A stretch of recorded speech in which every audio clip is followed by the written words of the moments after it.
아주 오래전 헬라의 철학자 플라톤은 행복은 만족한 삶이라고 말했습니다. 행복이라는 게 뭐냐? 행복은 곧 만족한 삶이다. 이제 문제가 있습니다. 어느 선에서 만족하냐 하는 것입니다. 얼마나 가졌느냐가 중요하지 않고요, 얼마나 만족하냐가 중요합니다. 얼마나 잘났느냐가 아닙니다. 얼마나 스스로 만족하냐 한 것입니다. 어느 선에서 만족할까? 불행이라고 하는 것은 결핍에서 오는 것이 아니라 남과 비교해서 모자라다고 느끼는 결핍감에서 오는 것이다. 이렇게 그 옛날 철학자가 우리에게 행복론을 말해 주었습니다. 이제 구체적으로 예를 듭니다. 먹고 입고 살고 하는 수준에서 물질적으로는 조금 모자란 듯 할 때가 좋다. 그래야 입맛도 좋고 무엇이 이루어질 때마다 행복이 오는 것이다. 가지고 넘치면 그 다음에 가질 때 행복하지 않아요. 그러니까 좀 부족한 듯 해야 얻을 때마다 행복하고 벌 때마다 행복하고 받을 때마다 행복할 수 있거든요.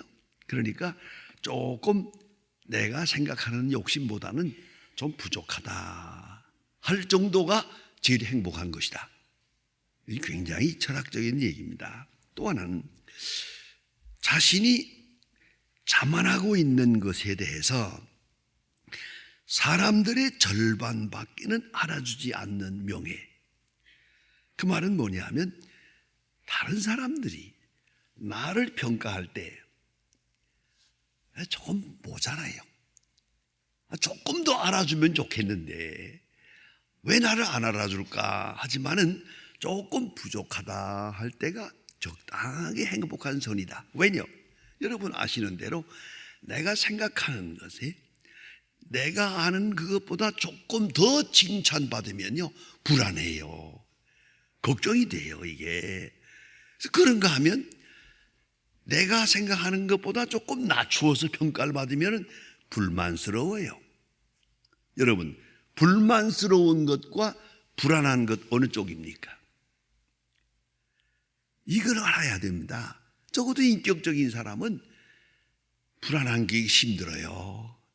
차라리 조금 모자란 게 좋아요. 불만스러운 편이 더 낫다 그 말이에요.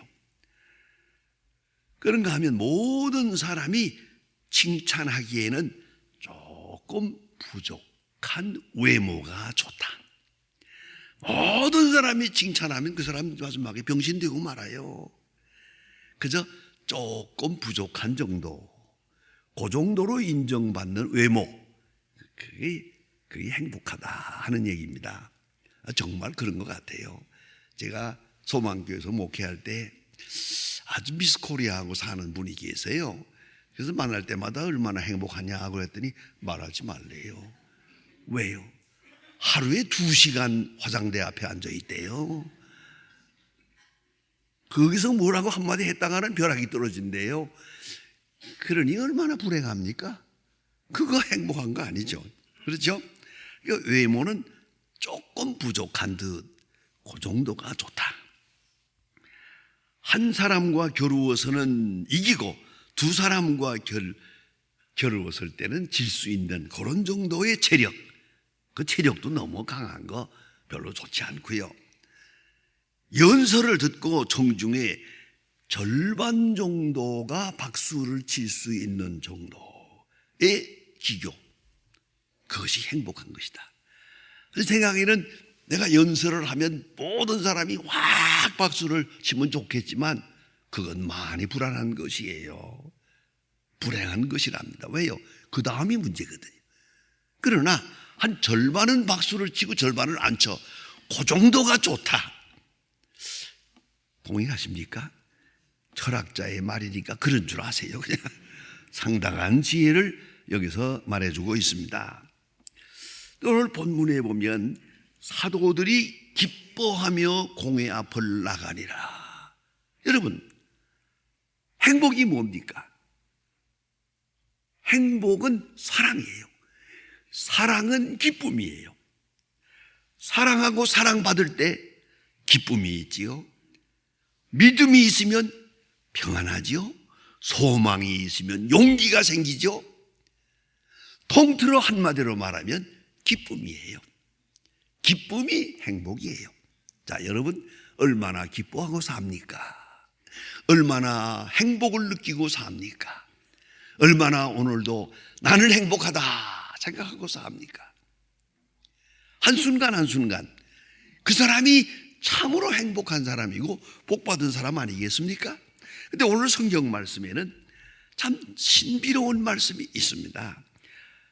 이 기쁨은 특별한 기쁨이에요. 공회에 끌려가서 능욕을 받았어요. 매를 맞았어요. 억울함을 당했어요. 내 잘못이 없어요. 아무리 봐도 내 잘못은 없는 이러한 큰 고난을 당하고 있어요.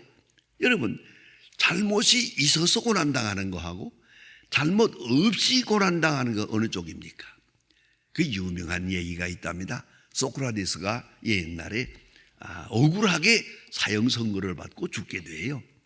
그 형장에 나갈 때 제자들이 따라오면서 아이고 억울합니다. 선생님 아무 잘못도 없는데 이렇게 억울하게 죽다니요. 그리고 목을 놓고 울었어요. 소크라테스가 빙그레 웃으면서 하는 말이 이놈들아 잘 생각해 봐라. 그러면 내가 죄가 있어서 죽어야 되겠냐? 여러분 어느 쪽입니까? 어찌 생각하면 억울하다 하지만 그 억울한 게 괜찮은 거예요. 내가 잘못해서 내 잘못 때문에 죄 때문에 당하는 고난이라면 그건 할 말도 없어요. 행복하지 않지 못할 그거는. 그런 거로 오늘 성경에 있는 기쁨은 신비로운 것이에요. 능력을 받고 매를 맞고 억울함을 당하고 기뻐하며 공회를 나오니라. 아주 신비스러운 행복, 그것이 여기에 나타나 있어요. 여기에서 아마 비롯된 것 같습니다. 사도 베드로는 그 베드로전서 2장에서 그런 말을 합니다. 고난의 세 가지 유형을 말합니다. 사람은 고난을 세 가지로 당한다. 딱 분리해 놓습니다. 첫째는 애매한 고난. 애매하다 하는 말은요, 이유를 알 수 없다는 거예요. 시작도 끝도 모르겠어요. 왜 이 고난을 당해야 되는지 사실은 그게 많죠. 왜 내가 고생을 해야 하는지 모르겠어요. 그런 애매한 고난이 있다. 베드로는 말합니다. 그래도 하나님을 생각하고 참으면 은혜가 되느니라 했고요. 또 죄가 있어 매를 맞는 게 있다. 내 죄 때문에 내가 고난을 당하는 거죠. 그건 회개해야죠. 내 죄 때문에 내가 당하는 고난인데요, 이제는 회개밖에는 다른 길이 없다. 세 번째가 중요합니다. 의로운 고난입니다. 이것은 하나님의 의를 위하여, 하나님의 영광을 위하여, 그리고 내 잘못은 없이 당하는 자원적인 고난이요. 얼마든지 피할 수가 있어요. 그러나 하나님의 영광을 위해서 이것을 참고 견딥니다. 그런 고난, 이 세 번째, 이 고난만 의미가 있는 것이다. 이렇게 사도 베드로가 말하고 있습니다. 같은 맥락에서 오늘 본문의 성경을 봅니다. 사도들은 예수의 이름으로 고난을 당합니다. 고난당한 이유는 딱 한 가지입니다. 예수 부활했다고 증거하기 때문입니다. 예수는 부활하셨다. 왜요? 만났잖아요. 눈으로 보았잖아요. 체험했잖아요. 확실하잖아요. 그러니까 돌아다니면서 예수 부활, 예수는 부활하셨다, 예수는 메시아다 증거했단 말입니다. 그러면 어떻게 되느냐? 제사장과 바리새인 교인과 당시의 종교 지도자들이 예수를 십자가에 못 박았거든요. 죄 없는 줄 알면서 이것을 여러 가지 정치적 이유로 인해서 예수를 십자가에 못 박아 버렸거든요. 죽었어요. 그러면 자기들이 못 박아 버린 그 예수가 부활했다면 의인이거든요. 하나님이 일으켰다. 그러면 자기들은 하나님 앞에 큰 죄인이 되는 거죠. 예수 부활하는 순간 당시의 제사장 종교 지도자들은 그대로가 용서받을 수 없는 죄를 지은 사람들이 돼버리는 거예요. 이게 정죄당하는 것이죠. 그러니까 어찌하든지 사도들을 불러다 놓고 회유도 하고 매도 때리고 형벌도 하고 어떤 모르든지 입담 다물어다오. 제발 떠들지 마라. 예수 부활했다는 말 하지 말고 예수의 이름으로 전도하지 마라. 이걸 강요하는 거예요. 그러니까 사도들이 그 말을 듣겠습니까? 심지어는 당당하게 말합니다. 하나님 앞에서 너희 말을 들어야 오느냐, 하나님 말씀을 들어야 오느냐, 너희가 판단하라. 기가 막힌 얘기입니다. 당당합니다. 우리는 하나님 앞에 떳떳하다. 하나님의 영광을 위하여 말하노라. 아니, 이렇게 돌아다니면서 전도하니 이 당시 종교 지도자들이 이거 난처하게 됐거든요. 그래서 또 불러다 놓고 회유하고 때리고 능욕을 하고 이제 그런 거예요. 근데 오늘 본문에 보면 이렇게 많은 매를 맞고 공회 앞을 나올 때 기뻐하며 나오니라. 기뻐하며 매를 맞으면서도 기뻐하는 거예요. 왜? 이건 의로운 것이니까. 이건 그리스도의 영광에 속하는 것이니까. 이건 하나님의 큰 구원의 경륜 속에 있는 것이니까 기뻐하며 나왔다. 매를 맞고 기뻐한다. 고난을 당하면서 기뻐한다. 능력을 당하면서 기뻐한다. 얼마나 신비로운 일입니까? 많은 사실 알고 보면 원래 기쁨은 신비로운 것이거든요. 다른 사람은 슬프게 여깁니다만 나는 기뻐요. 다른 사람이 모르는 하나님과 나만이 아는 통쾌한 기쁨이 있는 거예요. 이 기쁨이 진짜 기쁨이에요. 말 못하는 거, 설명할 수도 없어요. 속에 은근하게 자리 잡는 그런 신비로운 기쁨. 이 기쁨을 가지고 사는 것이 그리스도인이거든요. 그래서 하나님의 능력을 믿습니다. 하나님의 사랑을 믿습니다. 예수 그리스도의 구원을 믿습니다. 그 모든 신앙 고백 속에 오늘의 내 고난이 있는 거예요. 매를 맞아도 기뻐요. 죽어도 감사해요. 왜요? 이 거룩한 고난에 내가 동참했다는 것이죠. 그리스도께서 고난당하신 그 엄청난 그 고난, 그 거룩한 역사에 내가 한 몫을 했거든요. 이거 기뻐하지 않을 수가 없죠. 안 그렇습니까? 너무너무 감격한 것이에요. 그런데 더욱 중요한 게 있습니다. 그동안에는 하나님의 능력 하면은 고난 없는 능력, 바다를 고요하게 하고 모든 백성을 먹이고 병자를 고치고 문둥병을 깨끗게 하고 하는 이적과 기사, 그 속에서 하나님의 능력과 사랑을 느꼈었어요. 그러나 오늘은 다릅니다. 예수 그리스도의 십자가를 믿고 십자가 뒤에 오는 부활을 믿게 됐어요.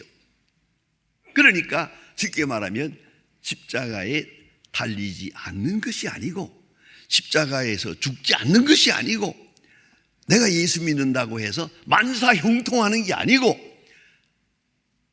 실패를 모르는 그런 성공만 있는 것이 아니란 말이에요. 많은 고난을 당해요. 여러분 잘 아시는 대로 예수님 십자가에 돌아가실 때 그 앞에 섰던 사람들이 얼마나 예수님을 능욕했습니까? 참 참을 수 없는 굴욕입니다. 십자가에서 내려오라. 내려오면 믿겠노라. 십자가에서 덜렁 뛰어 내려와라. 그러면 우리가 믿겠노라 하고 소리 지르는데 어쩌면 좋겠어요? 예수님은 내려오지 않았어요. 아니, 내려올 수 없는 것처럼, 십자가에서 벗어날 수 없는 것처럼 그런 십자가에서 죽었어요. 그리고 부활하세요. 그리고 이 모든 고난이 새로운 의미를 가지는 거죠. 이 같은 신비로운 하나님의 영광을 깨달았어요. 이것이 하나님의 능력이요, 이것이 하나님의 지혜요, 이것이 하나님의 사랑이요. 하나님의 사랑은 부활에 있는 것이에요. 땅의 형통에 있는 게 아니라고. 이 같은 쪽말론적이고 성서적이고 신비로운 고난의 의미를 깨달아요. 그리고 나서 오늘 매를 맞으니까 얼마나 통쾌하겠어요? 매를 많이 맞을수록 좋은 거죠, 이거는요. 예? 제가 잘 아는, 존경하는 마페 삼락 목사님이라고 있습니다. 제가 그분으로부터 장학금을 받고 공부를 했습니다만, 그 마포 삼락 목사님 한국에 오셔서 40년 동안 선교사로 일하셨는데, 그 아버지 마포 삼열 목사라고 있어요. 그분이 평양신학교 교장을 했습니다. 그런데 세상이 다 알 만큼 마포 삼열 목사님은 그렇게 언어에 재능이 없어서 한국말을 잘 못했어요. 선교사로 있으면서도. 그러니까 선교하고 다니면서 전도한다고 해도 그저 예수를 믿으세요 뭐 이렇게 다니니까 영 이건 아니에요. 그래서 한국에 와서 수십 년을 지냈지만 그렇게 능수능란하게 설교를 하지는 못했답니다. 그러나 마포 삼열 목사님에게 최고의 장기가 하나 있었어요. 미국을 가서 한번 방문하면은 모금을 잘해요. 온 미국을 다니면서 돈을 많이 모금에다가 평양신학교를 짓고 그 평양을 교회들을 위해서 봉사해요. 돈을 많이 또 모금하는 재주가 있어요. 그러면 모금하는데 말을 잘했느냐? 그게 아니에요. 마포 삼열 목사님이 처음에 와서 선교 전도하실 때 어떤 술꾼이 술병을 깨가지고 던졌어요. 여기 얼굴에 상처가 나서 이렇게 아주 반달처럼 깊은 상처가 있는데, 옛날에 뭐 그 치료를 잘못해서 이 상처가 있거든요. 이 상처를 가지고 가서 교회 가서 딱 서기만 하면 모금이 돼요.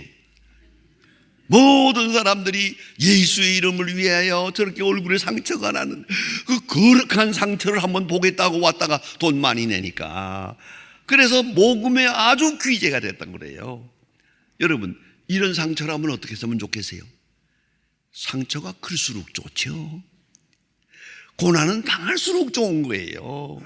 의로운 고난, 선한 고난, 영원한 생명의 의미를 가진 그런 고난이라면 당할수록 좋은 거죠. 그러니 사도들이 매를 맞을 때 그게 아팠겠습니까? 감사한 거죠. 매 맞으면서 하나님을 찬양했죠.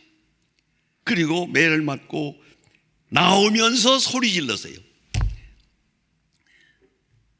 기뻐하며 나오니라.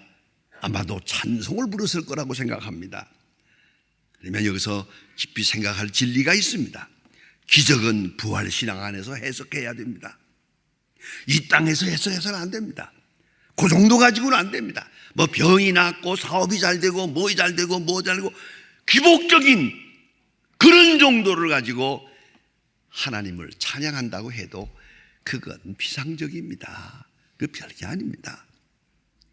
정말로 깊은 찬양은 그리스도의 이름으로 능력을 받고 예수의 이름으로 매를 맞고 고난을 당하면서 기뻐할 수 있는 그런 기쁨, 이 신비로운 기쁨, 이것이 진정한 그리스도인의 기쁨이란 말입니다.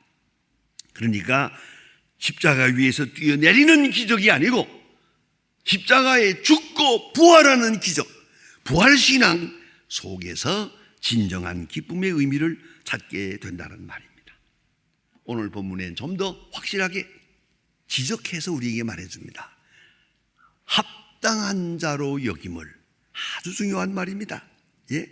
그리스도의 이름을 능력받는 일에 합당한 자로 여기심을 기뻐하면서 공회 앞을 나오니라. 여러분, 이거 아무나 하는 게 아니거든요. 이 그리스도의 이름을 위해서 능력을 받고 욕을 먹는 거, 그거 쉬운 일이 아니죠. 그건 은사예요. 순교는 최고의 축복이에요. 이걸 알아야 됩니다. 합당한 자로 여김을 받았다. 얼마나 감사한지. 특별히 베드로 같은 사람은 예수를 3번이나 모른다고 하고 도망갔던 사람 아닙니까? 무자격자예요. 다시 예수님의 제자라고 나설 수도 없는 사람이에요. 그러나 예수님은 저를 찾아가서 네가 나를 사랑하느냐, 내 양을 먹이라 하고 도로 불러서 예수의 제자가 됩니다. 그리고 합당한 자로 여김을 받습니다. 여러분, 이게 중요한 거예요. 예? 또한 저도 죄인입니다. 많은 실수도 있고 고난도 있었습니다. 여러 번 넘어졌습니다만은 다 용서하시고 긍휼히 여기시고 불러서 이 거룩한 이름에 합당한 자로, 요새 말을 말하면 크레딧을 받은 거죠. 인정받은 거예요. 하나님이 쓰신다. 너무 감격한 거예요. 하나님이 나를 거룩한 역사에 고용했다. 하나님의 손에 의해서 쓰여지고 있다. 여러분이 사는 현실, 실패든 성공이든 질병이든 건강이든 하나님의 사람의 모든 현실을 하나님은 그대로 고용하십니다. 그 콘텍스트 속에서 하나님이 그 모든 사건을 고용해서 이 사실을 통하여 하나님의 영광을 드러내고 하나님의 사역을 이루어 가시는 거예요. 그런 거로 감사한 거죠. 내가 당하는 실패 속에, 나의 나약함 속에, 내가 당하는 질병 속에서, 그 속에서 하나님은 주의 큰 영광을 드러낸단 말입니다. 놀라운 신비로운 역사예요. 합당한 자로 여김을 기뻐하며 자격증을 주었잖아요. 감사한 거예요. 고난의 의미를 알고 나니 고난은 클수록 좋은 거예요. 고난당하는 자세가 바로 하나님의 영광에 직결되는 것이란 말입니다. 내가 얼마나 행복하냐고요? 내가 얼마나 그리스도를 위해서 고난을 당했느냐, 그겁니다.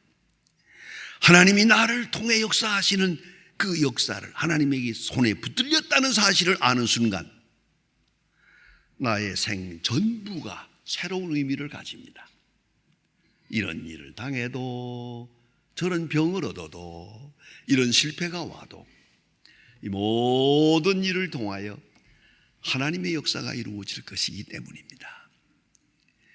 이 신비로운 고난, 그리스도인만이 아는, 그리스도와 나만이 아는 행복, 이 엄청난 행복감으로 이 세상을 이길 수 있는 것입니다. 기도하십시다.